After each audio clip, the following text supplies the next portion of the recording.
For today's reading, we're going to use the Line Strider Tarot. This one I don't use very often, but I do find it has a really nice gentle intelligence that I think would be perfect for this type of question. Other thing I find really helpful when making a plan for Celtic Cross, I'm a planner. I like to sort everything out. And I go as far as to make a blank Celtic Cross layout. And I will put down all of the things I want to know specifically in order to make sure that what I get is very useful.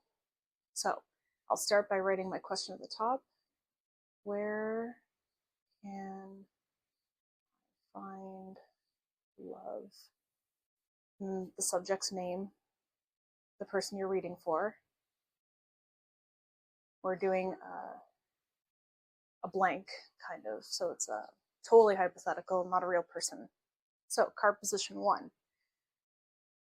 State of being. Card position 2, what's happening? Happening now. Okay. That's pretty standard for a Celtic Cross, because that's just, really, these are verifications. Card position 3. So I do things a little bit differently. My Celtic Cross has some adjustments made to it. I take this one, I put that here. So what has been preventing it, love, from happening? Sorry, I can't write as fast as I can speak, so everything sounds a little disjointed, but that's what I've written down. So what has been preventing it from happening? This is the basis. Card position 4, I put over here. I'll also number this. Recent past. About 2 months, that's what I like to do. And this is stuff that it's moving out of influence, it's passing. So these cards should, well, especially these ones, these 3 right here, 1, 2, and 4, verification all the way. I'm going to tell you if you're in the right ballpark. If these nail it, the rest is going to be cake. Card position 5. This is, so what are they consciously hoping for?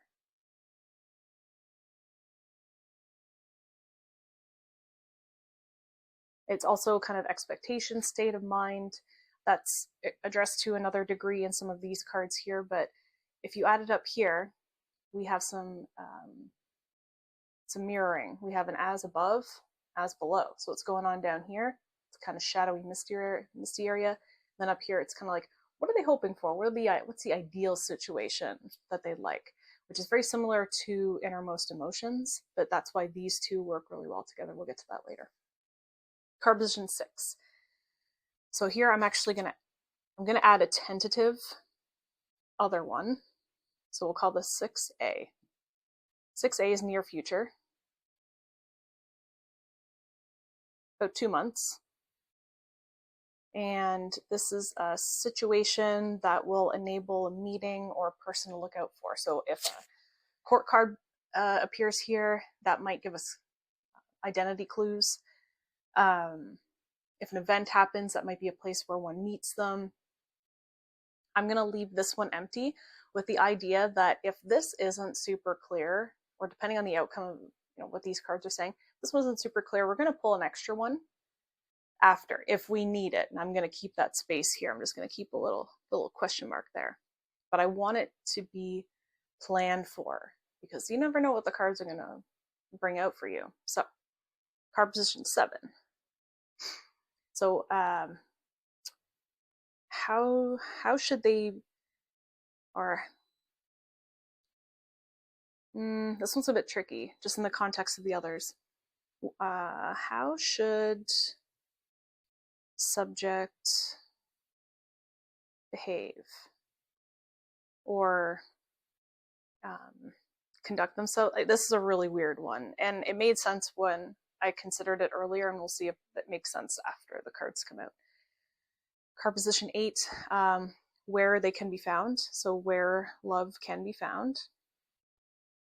If love is a person, this might be location clues.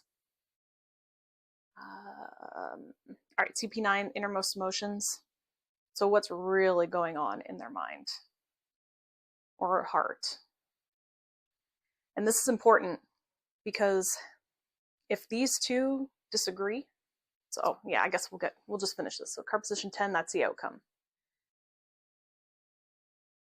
But I like to say this is about 6 months.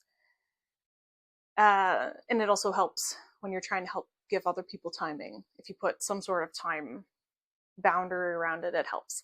Anyway, so if these two disagree, this card's going to help us figure out what the problem is, because there's something wrong. If this is very promising and looks really good, but this one looks like, say, heartbreak, be like, okay, well, what happened here that caused that? Anyway, so now that we have our spread laid out, I'm going to put this off to the side. Cap this pen so I don't ruin this. Unbox these cards. Make sure I got all of them. All right. Ooh, I forgot these ones have really nice backs. Very Rorschach, watercolor, very pretty. Okay, I'm going to shuffle with this in mind and my subject.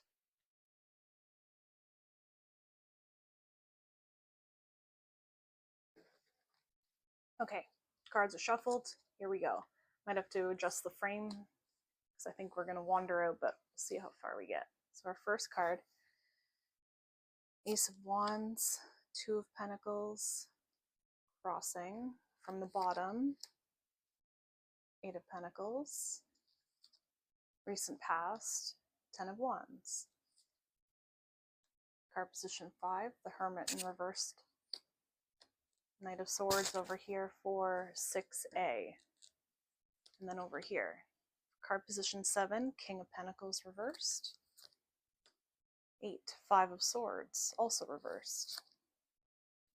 I can see I'm running out of space, so I'm going to shift these over a little bit. This is card position 9, Eight of Wands. And finally, outcome, Seven of Cups reversed. Okay, so get some first impressions. And this is the point before you even get into the meanings or start analyzing the cards and doing your, if you have an analytical mind, or that's how it works, don't do that yet. If you can, just try to start feeling what comes off of them.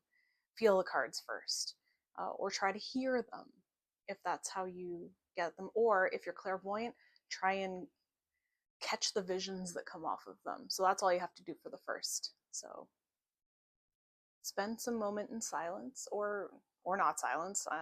I'm not the boss of you. You do what you want. I like to sit in quiet and kind of meditate with them and get the meanings.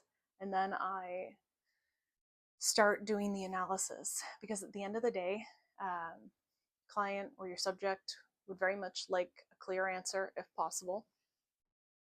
And it's your role as the interpreter to provide that. If the person were in front of you, you could start talking through some of these cards one by one. It'll help you understand the verification cards. Make sure that what you are seeing is right. And then you can start wandering into the other areas. You may only spend time talking just about these ones. That's how impactful these ones alone can be. They will eventually want to know. So we actually have a person over here, Knight of Swords, is in our who we're supposed to be looking out for. So I'm going to sit and meditate, and then I will come back and we'll break this down together. So here is the spread up on screen. It's just easier, I think, to review it in this way, because we can kind of go through each component. You don't have to stare at my hands roaming over a table for 10 minutes or so. So here is the Celtic Cross, and it is the question specifically is, where can I find love? So what we want to achieve is to get something helpful, useful, actionable for your client. So we'll go through each of these card positions. So we have the Ace of Wands in card position 1, representing a present situation. And then we have the crossing card. These two together verify the spread. They describe what's happening. So the Ace of Wands there means that they are primed and ready to enter the field and find their lobster. This deck has beautiful art, and that sly fox implies that after much calculation and planning, they feel the surge of initiative energy. And there's a hopeful optimism and confidence here, but the surge of ace energy can be fleeting. And that Two of Pentacles on top of it is trying to paralyze it. The Two of Pentacles reversed in a love reading can sometimes indicate dating multiple people at once and reflects the stress of having to keep their partners unaware of each other. And that meaning is unlikely to apply if the person is single. That's the whole reason they're there. They wouldn't be in front of you if they had someone, let alone more than one. So we can eliminate that option. And you might be saying, well, Holly, if it doesn't apply, why even bring it up? The reason is because where we're talking about verification cards, cards 1, 2, and 3, you should be prepared to uncover realities of your client's life right away. And you need to remember that whatever they're doing or experiencing, it's very important to them, and it's not your place to judge. When you read for others, you take on a responsibility to tell the truth without judgment. You are pulling divine energy down, and you are just the conduit. So be careful with your words and their life. Anyway, in combination with the first card, this Two of Pentacles can describe a feeling of losing control of ourselves, specifically our time, energy, resources. This is normal energy for someone who's venturing out on a quest for love and naturally worried about so many things they might encounter on the way. They are here to get your help to find the focus point and avoid as many traps as possible. In card position 3, this is the basis. It describes the origin of the issue and what contributed to the way things are. And here we have the Eight of Pentacles in that place. And this person may have given energy and effort to developing skills and knowledge, possibly at the expense of social encounters and events. If their way has always been one of independent work and pursuits, that can be an isolating situation when you get to a goal and find that you are the only one there. I love this card, and as a workaholic, it carries more positive meaning than anything. This person might have reached a personal achievement or worked really hard on themselves, and now that that work is accomplished, they want someone to share it with. The image itself is showing me a longing, similar a little bit to the Nine of Pentacles image on the standard Smith Rider-Waite card. Card position 4. Work, no matter what kind, can be a burden for us to carry, and its weight can be almost unbearable. In the last 2 months, we can see that their state of being was overloaded, even if they were capable to manage it. They didn't break, but they did sit down at the end of the labor and wondered, what did I do this for? I'd ask them at this point if they left a relationship in those last 2 months. If they did, they were carrying too much of the partnership on their own, and it showed them what they didn't want for themselves. If they've been single in those 2 months, they may have come to a point where they looked up from their situation and saw that they'll not get what they want unless they actually turn around and look for it.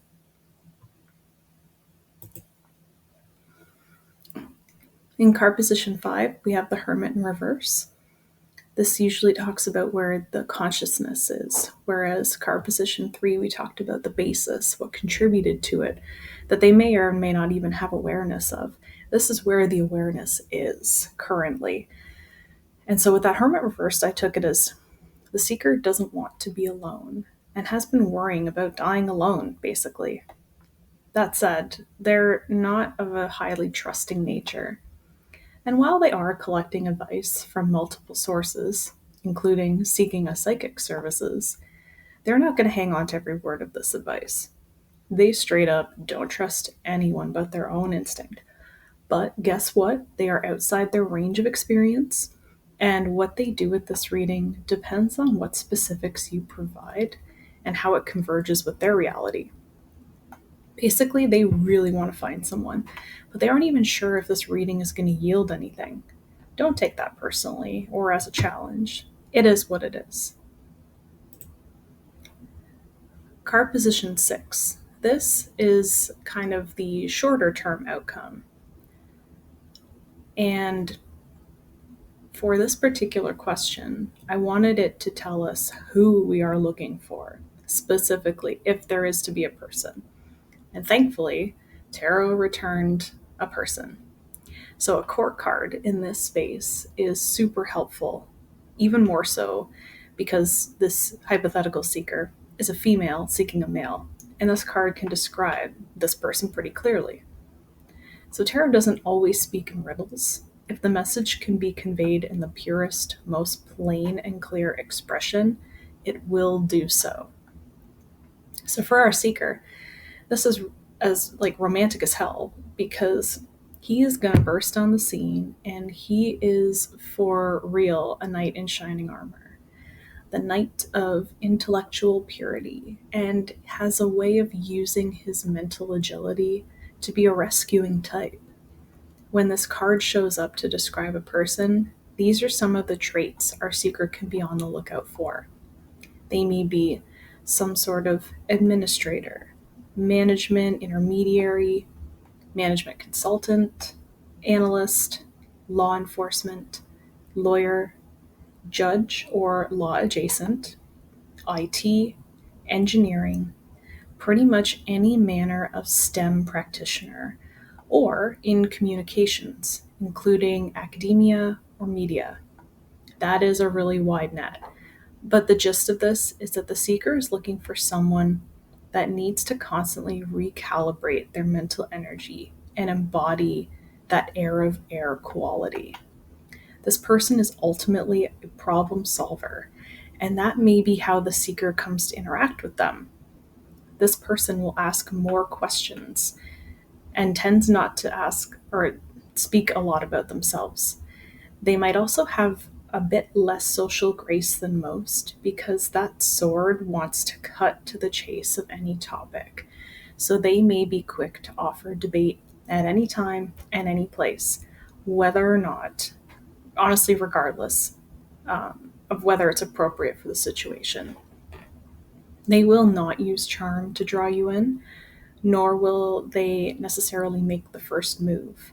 They can be oblivious. So if you want to attract this person, do not play coy or subtle. That does not work with this type.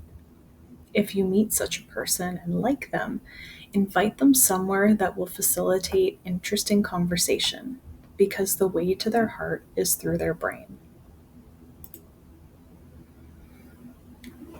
So this is a variation on a classic card position 7. And while we can't just make any card position in a Celtic Cross whatever we want it to be, we can modify it a little bit. So usually card position 7 is talking about how a person views themselves. And it can be in generally about perception. So the way I modified this for this purpose is to kind of address what a person should be doing to kind of put their best foot forward. And in this space, we have the King of Pentacles in reverse. And in this respect, it's not talking about a person, it's talking about the qualities. The general tone of a King of Pentacles in reverse is insecurity. This is a hard thing to conquer, especially if it's combined with an aversion to trust in another person. This is why tarot is used for love questions more than any other, because logic is irrelevant to this topic. We need to expose the root of a person's operating system to help them, first of all, name it, recognize it, and then once the person sees how they're limiting themselves, they can start to dislodge it from the subconscious to the conscious mind and actually do something about it, make change for themselves.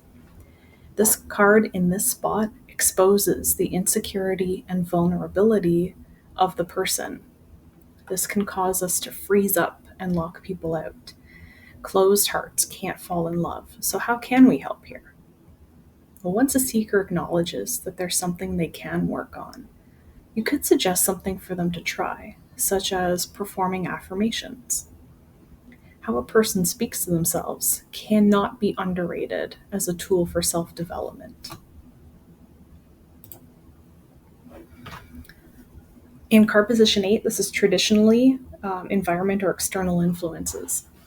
So the slight variation here, to make it as specific as possible, has been where to tell us where this person can be found. Like if there is a person indeed on the horizon, where is our seeker most likely to meet up with them? And this is a really fun card position. It shows us where something might happen. And that's really hard to do when there is a card here with no real setting descriptors. This is a gorgeous card, don't get me wrong, but if we looked at the Smith Rider-Waite version of this card, it shows us the environment where our figures are standing. And if you use that deck, you can use settings in those cards as literal clues. This card, however, is showing us less of a physical place and possibly more of an event. This card has a knight sitting down, looking worn out, surrounded by swords. It is possible that it is extending card position 6, remember that Knight of Swords, by showing us what he's doing. You might encounter this knight when he is at the end of a battle, whatever that is. If he's in law enforcement or a first responder, this could be him on break or winding down after a brutal shift. Perhaps this potential first meeting could allow the seeker to play the role of the rescuer, perhaps offer them something that depends on the setting.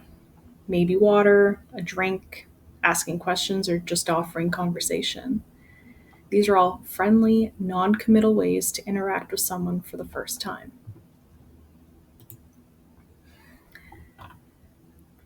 Card position 9, innermost emotions, and in a lot of explanations or instructions when it comes to the Celtic Cross, it'll say hopes or fears.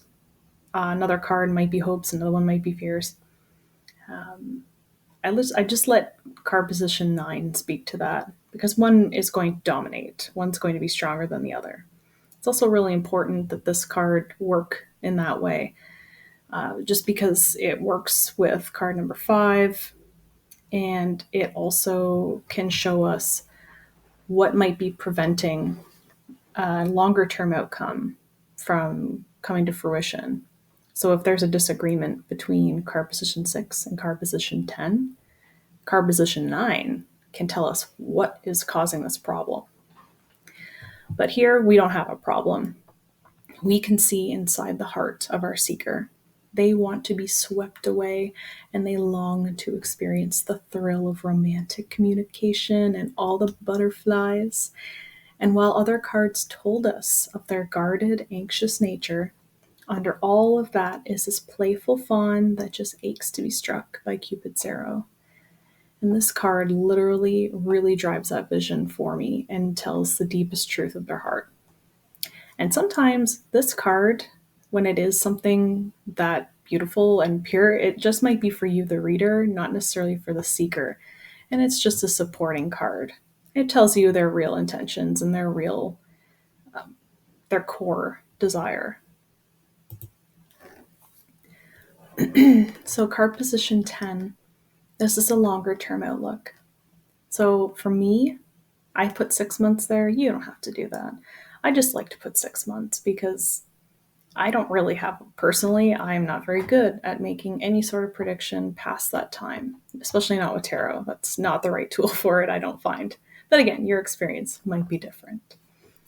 A Celtic Cross, overall, it's a powerful and flexible spread and can be modified slightly for almost any requirement. We don't want to be intimidated by its appearance. If you want to use it, but you're worried about forgetting what card positions do what, write those all down with a map. There will be a link in the video notes for you to copy and download and print.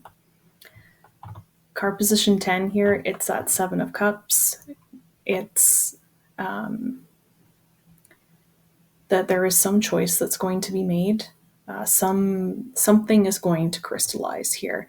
Now, it's impossible to really know for sure whether that means that everything turned out to have a happy ending. We don't know that for sure. What we can say, though, is that Tarot has chosen to let us know that a person is going to choose their adventure, and what comes of it is not really for us to know right now. But they can take comfort that something is going to happen. So, your main takeaways when you are performing a Celtic Cross. These are just some tips that might be helpful for you. I would map out card positions, just like we did at the beginning of this video. It helps you bring a focus point to what you're doing. Obviously, this is not easy to do in front of another person, so this might work best if you are doing a remote reading where you have access to some time and some thoughts, and you can really flesh this out and become as specific as you'd like to get. You would want to also verify those cards, describing them and their nature for your client, getting their confirmation. That really lets you know that you're on the right page. It also helps you build some rapport and a little bit of a relationship with the person who is seeking your guidance.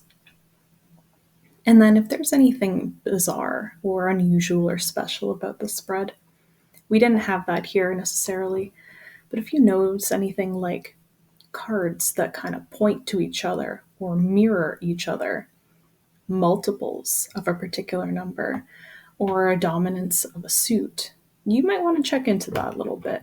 And perhaps down the road we will we will go through a spread together where this is relevant and we can talk about that some more. But keep your eyes out, because these patterns, these insights, they can present themselves in infinite number of ways. Anyway, I hope you had a great time looking at this spread with me. I look forward to working on some more, so keep an eye out for upcoming videos. I've got some cool ideas for some other scenarios we can run together. If you have any comments or questions, feel free to leave those. Anything you didn't think I addressed very well, I'd be more than happy to take those for consideration as well. Anyway, I hope you've been amazing whatever time of day it is, and take care.